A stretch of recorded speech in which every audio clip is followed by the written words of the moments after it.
2026 is here, and this is the year that you resolve to stop taking creatine gummies.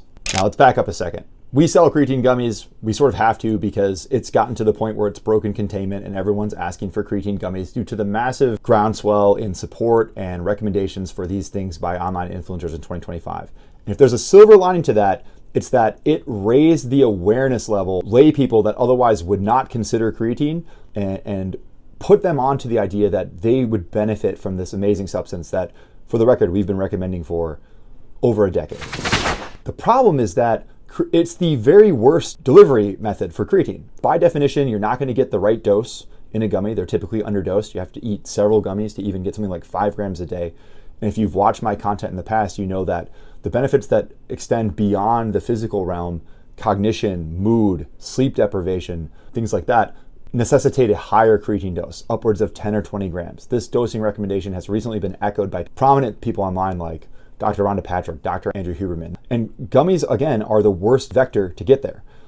When you manufacture a creatine gummy, you expose creatine to solution, you put it in water or similar, and then heat. And those two things are the two chief insults that degrade creatine. A recent independent investigation of the top 10 selling creatine gummies on Amazon showed that 8 of the 10 did not meet label claims, and some of those did not have any detectable levels of creatine.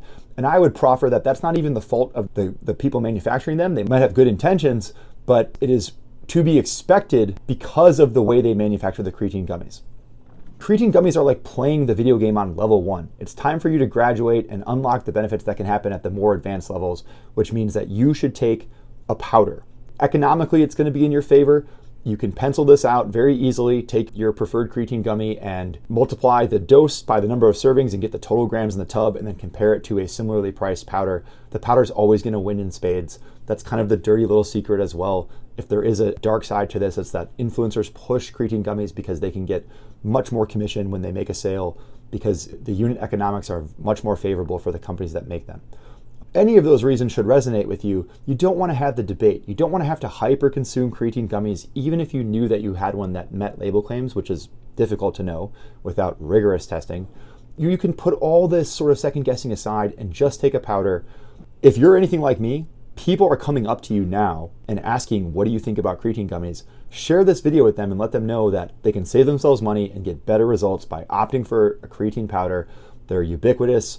You can get dozens of varieties on naturalbodyinc.com and Natural Body retail stores, but you don't want gummies in 2026.